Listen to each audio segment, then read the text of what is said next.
Et puisqu'on l'a vu au début, nous faisons toujours référence à l'ancien. Pour nous toucher en profondeur, il parle par symbole. Alors rien que le fait de définir et de décrypter le symbole, ou ce que veut dire le maître, c'est déjà un travail sur soi-même et une transformation sur soi-même. Par rapport à cette notion de symbole, on a pas mal évoqué des manuscrits dans la première partie de cette table ronde. Ces symboles, souvent on parle de symbolisme, est-ce que l'usage du symbolisme fait partie des constituants de la maçonnerie et est-ce que c'est l'un des éléments qui font qu'elle est ésotérique? Oui. Alors justement, pour rebondir sur les propos de notre frère Alain,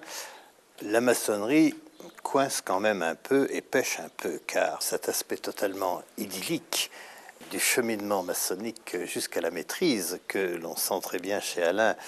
teinté de cet orientalisme dont il s'est défini un petit peu au début, et de ce soufisme, effectivement, qui est une démarche idéale, et a été malheureusement en maçonnerie oblitéré, dévié par la constitution des obédiences plutôt que de simples fédérations, qui en a fait une pyramide, hélas, restée humaine, et qui fait que, malheureusement, ce degré de maîtrise individuelle qui est acquis finit dans la construction obédientielle maçonnique à faire ressortir tout ce qui aurait dû être effacé, c'est-à-dire l'égotisme, le goût de la puissance, des pouvoirs, des honneurs, etc., etc., et ce en quoi, effectivement, peut-être malheureusement, certaines formes maçonniques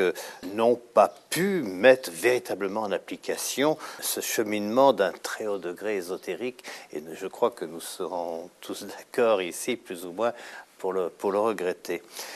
Dans l'aspect de ce rite écossais ancien accepté, que j'ai pratiqué à l'origine et sous une forme même, je dirais, égyptomaniaque, il avait été mis en évidence que le deuxième degré, que l'on sait être celui du compagnon, et dans lequel